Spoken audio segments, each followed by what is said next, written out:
Welcome to Planet Earth, and it's not just any planet Earth. This is September the 1st. If you have a goal, today is the perfect day to start it because in 30 days you can check your progress. And I bet you will have already accomplished it. And if you haven't accomplished it in 30 days, I bet you've made a lot of progress. Mr. H here with you. How you doing, man? Just another glorious day here in paradise.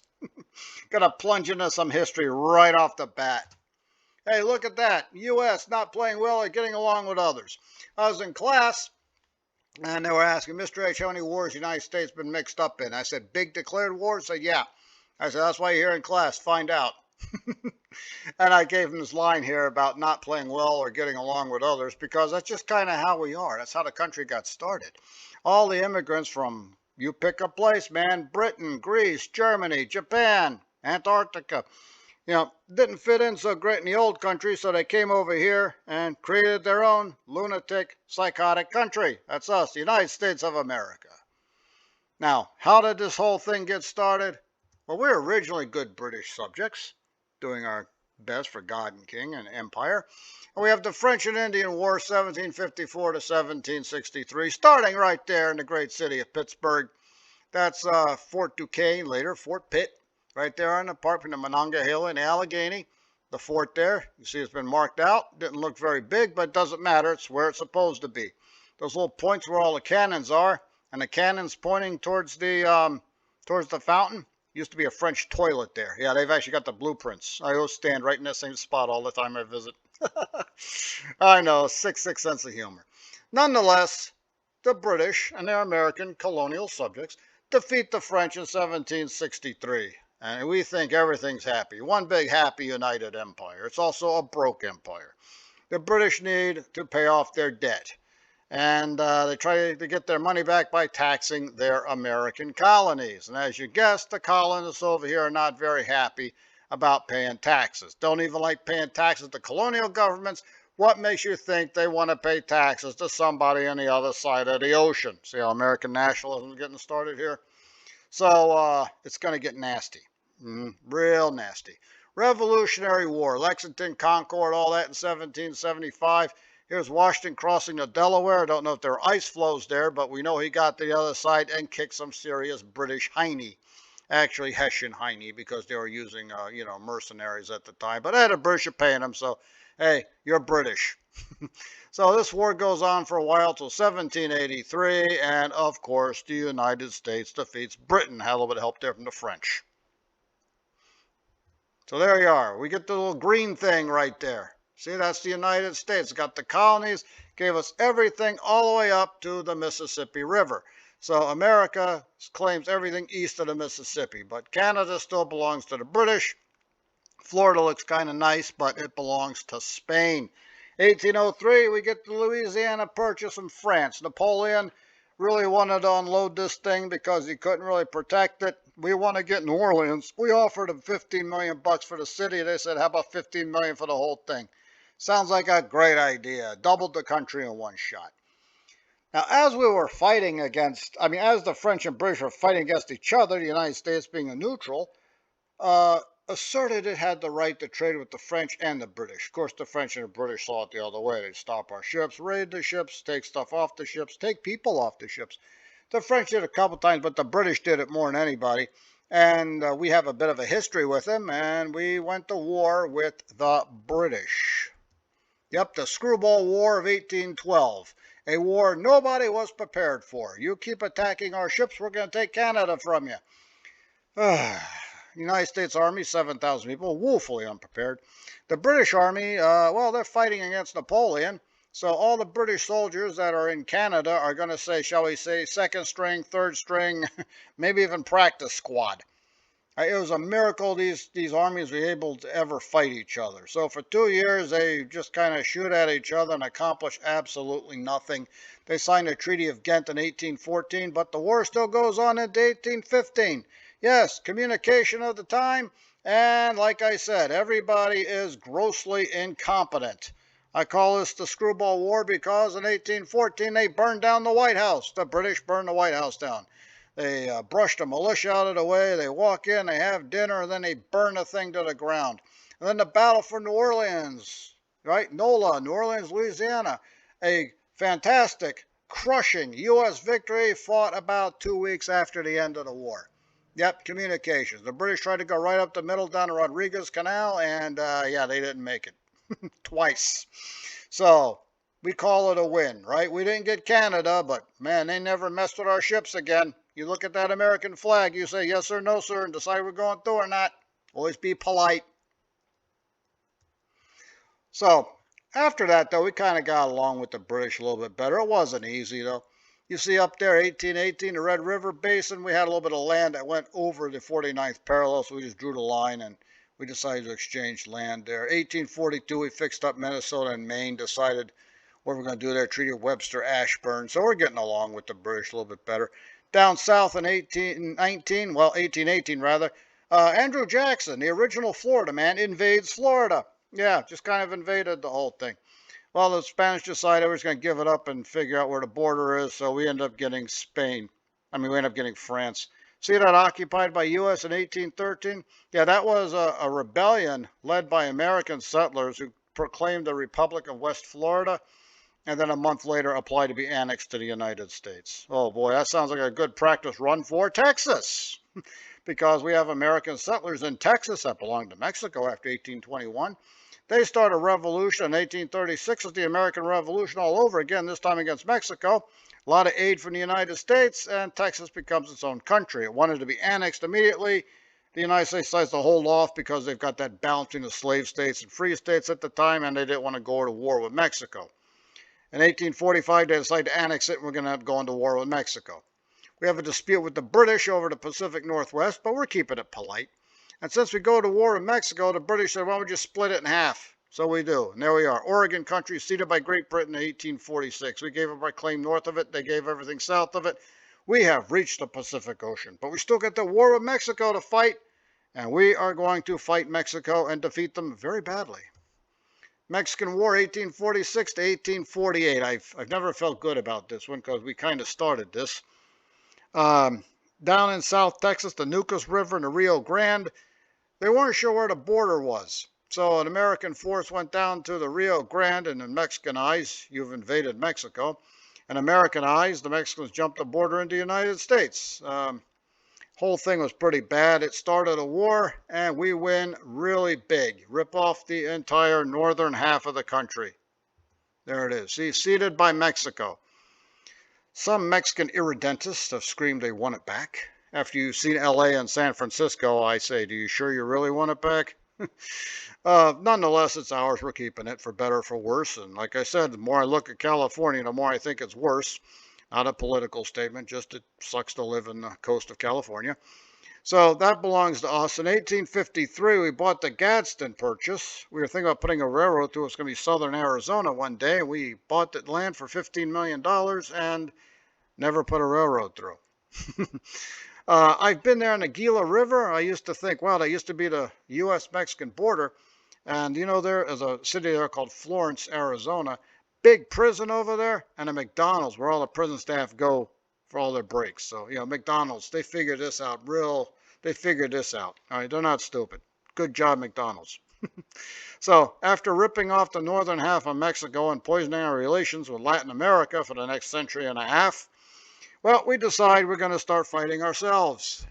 Yes, some people say the Civil War was Mexico's revenge on the United States. It might have been. 620,000 Americans die in this thing. It's split almost evenly between Union and Confederacy. I'm a Union guy, in case you haven't figured that out. We fight this thing from the beginning to the end. We almost lost this thing twice. Despite 92% industry and 92% of the railroads and a 3-to-1 manpower advantage, we almost lost this thing by 1862. But finally we got it together and defeated the Confederacy. We've been happy and united ever since. Well, until I noticed, like when the Steelers play the Falcons, suddenly I start seeing a few Confederate flags out every now and again. So still some sore feelings about it, but too bad we won. Moving on. After the Civil War, took a break, and then we end up invading Cuba. The Spanish-American War. I'd like to call it the Spam War. Cuba had a revolution. The United States just couldn't sit back and watch at the Spanish brutality. Also a lot of American sugar interests down there. And off we went into the war there. The charge of San Juan Hills, future President Teddy Roosevelt, rather idealized version. These guys look awful clean for fighting in the tropics and been out in the field for about a month. But hey, it's a good campaign poster. And this one was over before it even started. They called it a splendid little war, April to August of 1898. People they mobilized never even got a chance to go anywhere near Cuba. So big victory. We beat up on Spain. Cuba, we don't take any territory from Cuba. That's why you don't see the map. In fact, you know why we don't take any territory from Cuba? Because it's easier to run a satellite country rather than directly annex it, right? Think about it. Much easier. Lower payroll. Well, here's a dirty war for you. Very dirty. The First World War. Everything about this thing was dirty, man. It was just a vicious war nobody really understood, as industrialized, total war.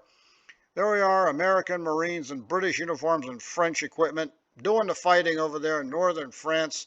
Yeah, I know it says 1917, 1918. It really started in 1914, but Mr. H in his jingoistic sort of mood today is just going to take everything from the American side.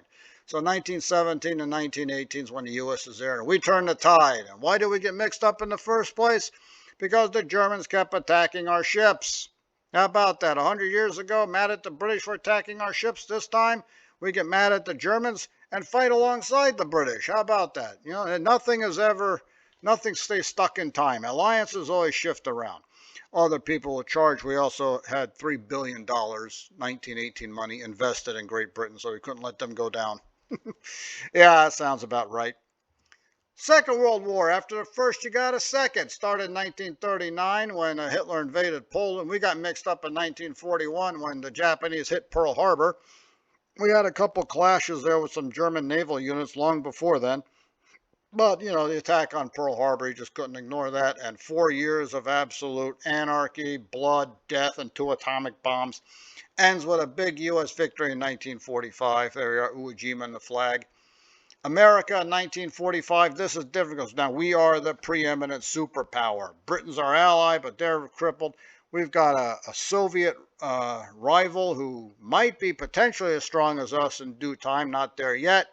And we have decided to police the world from communism, which means when you're the reigning superpower, it costs a lot of money and you get pulled into things you never saw coming. Things like Korea. Korean War. 5 years after that great victory, we're back at war again on the Asian mainland. And you can tell this is kind of a strange one. It was supposed to have been a police action when North Korea invaded South Korea. And it turns into an all-out war where we end up fighting against North Korea and later China. And the weather conditions in Korea are always unpredictable. Just wait 5 minutes, the weather will change on you. There we are running through rice paddies up to the upper picture. The Marines are storming into Incheon, climbing over the top. You can see it's getting cloudy. Here's the Choson Reservoir. The Chinese try to attack the Marines over there. Look how cold that is. You're on the backside of Siberia. So they finally, in 1951, they come to an agreement, a ceasefire. 53, a permanent armistice. Did we win or lose? Well, South Korea is still there, so I'm calling that a narrow victory. Now, Vietnam, where do you even begin with this one? I'm going to say 1965, right? You've heard me talk about Vietnam before, and what do I always say? We advance, we advance, we advance, and kept on advancing. That was the problem. They did nothing but advance. And then it's over, you come back and they're already shooting at you again, and you're back again, advancing, advancing, advancing. The helicopter gets you there, but you still got to get on the ground, and you find out the ground has turned into water. Yes, this stuff happens in the Southeast Asian jungle where it rains all the time. Win or lose, I don't know. It calls it inconclusive because they never chased us out, but we never beat them either. When we left, South Vietnam was still there. And 2 years later, it's gone. But we learned a lot from Vietnam, and we used these lessons. In the Gulf War in 1991, you thought the spam war didn't take very long? The Gulf War, this thing was over when you blinked your eyes. 40 days of bombing, 4-day ground campaign where a lot of U.S. soldiers never saw any combat because the Iraqis were busy surrendering all over the place. We just bombed the daylights out of Iraq, and this thing was over. Showed the world we could still win wars, no problem. When I was an ugly little kid watching this thing, I was screaming, Why aren't we going to Baghdad and taking them out completely? I'm thinking, it's like we usually do, storm the enemy capital. And of course, these talking heads would assure everybody if we did that, there'd be a guerrilla war that'd go on for years and years, and we don't want to do that. So 10 years later, we do exactly that. Going to Afghanistan, of course, they had a good reason for that after 9/11. And, well, whatever we learned in Vietnam to use in the Gulf, we lost again because 20 years back and forth, advance, advance, advance. That's all we did was advance. And it's Afghanistan, man. Nobody ever wins in Afghanistan. The British were there 3 times, never worked out. The Russians disregarded the Geneva Convention completely, still ended up losing. Here we are, the United States, 20 years of fighting in this place. There were people who weren't even born yet going to boot camp at the end of this war. And it didn't end very well. You can see by the picture over there, our botched withdrawal got 13 people killed. Yeah, left a very, very bad taste in everybody's mouth. You don't even want to say the word Afghanistan. I got a feeling one day that's going to be a curse word of some kind. As we are stuck in Afghanistan, 2 years into that war, we find time for another one. Hey, remember how Mr. H complained we never went to Baghdad and finished the war? 2003, they decided they're going to do just that. They smashed their way into Baghdad in 3 weeks. They pulled down Saddam's statue, eventually find Saddam and hang him. And the big guerrilla war everybody's afraid of? Yeah, it happens. Yeah, chasing everybody around in Iraq again. The thing they said they didn't want to do in 91, they decided they do want to do in 2003. And by 2011, everybody is very tired of hearing about Iraq. We eventually leave Iraq. We got a government that's sort of friendly. I'm just going to say we were relieved this thing was over, focused on Afghanistan and all the horrors that happened over there. Aren't we in a cheery mood so far? That's just the way it goes sometimes, man. Hey, let's talk about Dunkleosteus, the king of the Devonian period, from 382 million years ago to about 358. This thing was a beast. I mean, it's the size of a bus, close to 30 feet long. And look at those teeth. They're not even teeth. They're extensions of the skull. And they don't come down as teeth. They look like scissors, right? So it's bad enough being bitten by something like Megalodon with teeth. This thing comes after you with a pair of scissors and just cleanly slices off whatever it gets its teeth on. And like I said, king of the Devonian period, nobody challenges this guy. It was actually discovered in Cleveland in the Cuyahoga River. There we are. Charles Dunkel, the guy who invented it, the guy who discovered Dunkleosteus in 1956. So that's something Cleveland's got going for it, other than a river that catches on fire all the time and a pro football team that hasn't won anything since 1964. But, a lot of good things come out of Cleveland. I give Cleveland a hard time, but I actually like it. It's a pretty nice city. There's Drew Carey. That's one good thing that came out of Cleveland. And if I talk about Cleveland, you heard me take a shot at the Browns once, but I'm going to take a shot at the Browns. I have to. The Browns is begged to be made fun of one day. But I promise you this, if the Browns ever make it to the Super Bowl, I will cheer them on, because everybody gets a chance to win a championship once a century or so, right? It's not asking too much. Back to Dunkleosteus. Now, this is something you don't want to see, because if you see this, chances are game over. That thing is going to eat you alive. And excuse me. There are a lot of animals that got that view, and let's face it, Dunkleosteus around for millions of years. I've always liked Dunkleosteus. It's just a mean-looking, tough-looking animal, and it's just animals people love, and they'll eat anything, including each other. Yes, we found the scrape marks on the skull fossils of other Dunkleosteus. That can't be good long-term planning for survival of the species, but hey, it was around millions of years, and we're barely on ones that are doing something right. How do we even know what it looked like? Excuse me. Well, we have the skull. Found it there in the Cuyahoga River. So we see the skull, we see how big the skull is, and we know it's a fish. We know how fish move and what they do. So, pretty good idea of how big it is and what it looks like. It is conjecture, but, fish designs haven't changed much in 350 million years. Think, like I said, size of a small bus. The muscle and strength and everything, backbone that's required to hold a skull, that big in place so it can maneuver. They base this basically on sharks and even, believe it or not, the whale shark. So they think this is what it looks like, how big it is. As you can see, it can eat a human being without much of a problem. Looks like a good appetizer. And then the heretics show up. Yes, they shrunk the dunk. They come up with this model I call the chunky donkey.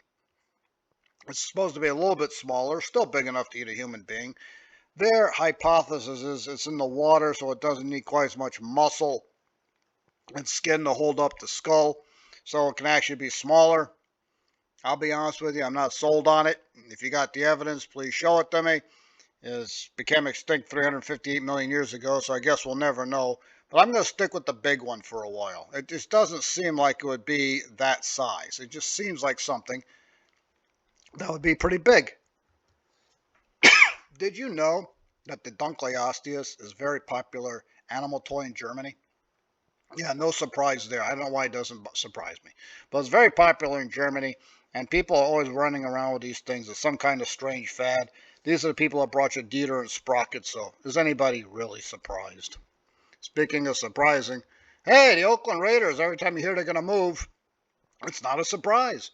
They started in Oakland. They went to LA. They went back to Oakland, currently in Las Vegas. Given the way this team moves around, I would not be surprised to come back in 10 years and find out they were in Bolivia. The Oakland Raiders actually started off in Oakland but had to play in San Francisco. Why they picked Oakland as a home, I don't know, because there's no stadium over there at the time. So they were playing in Kezar Stadium in San Francisco. Kezar Stadium, San Francisco, home of the Oakland Raiders. Yeah, that's kind of strange. Well, it's still there. They downsized it a little bit, but hey, there it is, alive and well, Kezar Stadium. They would also play in Candlestick Park in '61 after the first year in 1960, long before the 49ers ever looked at it. There's a picture from a game in 1961. Don't you love the crowd? Yeah, I don't see anybody either. And that team in black, yeah, that's Oakland. That's the original uniform. Yeah, it didn't have the black and silver, just black and white at the time. Why do I get the feeling they got their uniform like 30 minutes before the game started? In 1962, they finally get a stadium in Oakland, Frank Ewell Courthouse Field. It's a temporary stadium. They built it in a parking lot, but hey, at least it's in Oakland. Played there until 1966, and it's a parking lot again, but hey, at least they have a home in Oakland. In 1966, they finally get home, sweet home, Oakland Alameda County Stadium. Played from 66 to 81. There's a picture, black and white, when it was first opened. It was called State of the Art. Here's a picture of it in present day. It looks like crap. Now, I'll be honest with you, it looked like crap back then, too, so I don't know where State of the Art came from. You know, just not a nice-looking stadium. I never liked that thing, man. Just, even when I was a kid, just that instinctive revulsion towards it. See that thing there? It's called Mount Davis. Right there on the left. On the right is what you saw before they put that monstrosity up. Okay? Then they put it there, and nobody ever sits there. They never sell any tickets up there, and you block the view. That's how you throw $100 million out the window. Keep that in mind. Put it up on the pin board, and we'll get back to Mount Davis and why it's important in just a second. So the Raiders wanted to get out of Oakland, looking for a bigger market. And in 1982, they moved to Los Angeles. It's a much bigger market. LA, second biggest city in the United States. Playing in the LA Coliseum, the greatest stadium of all. And you can tell they get some really big crowds. Kind of hard to sell out 100,000. Didn't need to sell it out. As long as you got the 80, you're doing great. They played there till 1994. Now, why did they want to move? Excuse me again. The owner of the Oakland Raiders at the time, a guy named Al Davis, wanted luxury seats because people pay a lot of money for the luxury seats. Well, LA Coliseum doesn't do that kind of thing. It's not built for that. It's, you know, it's basically a college football stadium for the Southern Cal Trojans. So he started looking around for another place. And believe it or not, they thought about Sacramento briefly. There's no real stadium in Sacramento they can use. They're looking around. Where are they going to move if they leave LA? Yeah, right back to Oakland again. Yeah, boy, all that for nothing. You're back in Oakland. And he wouldn't go back to Oakland unless they built, see that thing up there? Mount Davis. Talked about that earlier. What do you know about Mount Davis in this picture? Yeah, there's nobody up there. right? Nobody buys seats that high up. So $100 million, you ruin the view. Nobody sits up there. You're $100 million in the hole. And look at this field, man. It still looks like a baseball field. I mean, really, especially if you are a cornerback defending against a wide receiver and they make a cut in the middle of the field, your feet are going to slide out from under you because it's dirt, not grass. See, like I said, I've never liked the stadium, man. No wonder they wanted to move. So they were already talking about moving in 2017 and had Las Vegas in mind. The initial deal with Vegas fell through, but then they got the deal back. Their lease expired in 2017, so I had to sign a one-year extension 2018. Stadium in Vegas isn't going to be done till 2020, so I got to extend another year, 2019. Oakland knows they're leaving.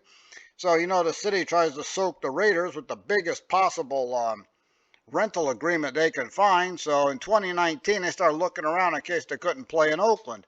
And there were some really strange proposals out there.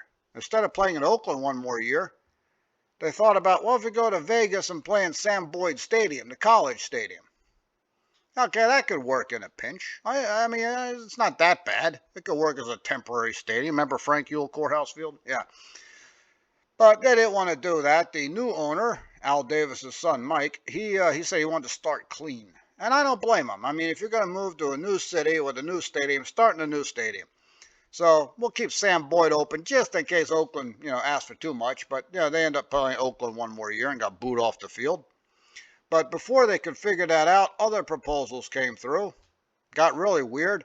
There's a proposal that instead of playing in Oakland in 2019, the Raiders play half their home games in Tucson, Arizona, at Arizona Stadium, home of the Wildcats, and the other half of their home games at Legion Field in Birmingham, Alabama.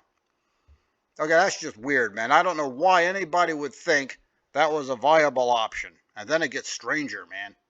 Hey, let's have the Raiders play in London for the whole year as a home team. I mean, they've got a lot of support in London. Nobody denies this.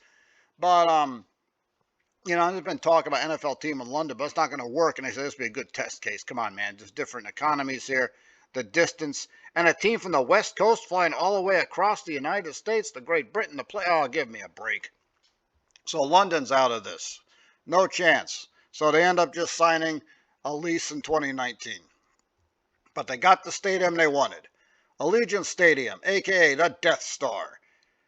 I'm not a fan of indoor stadiums. I don't like them. I think the games should be played outdoors on a grass field. At least it's a grass field in Vegas. And they got some natural light coming in. And I know, it gets really hot. But, hey, you're playing in Vegas, man. You knew that when you showed up. But there it is. $2 billion right there on the Vegas Strip. At least they have a home they can call their own for a while. Like I said, this team can end up playing on Mars in a couple of years. If there's ever a team that moves outside the planet, this is it. You guys have a great day. I'll see you tomorrow. Have fun. Don't forget to like and subscribe. Das vidanya.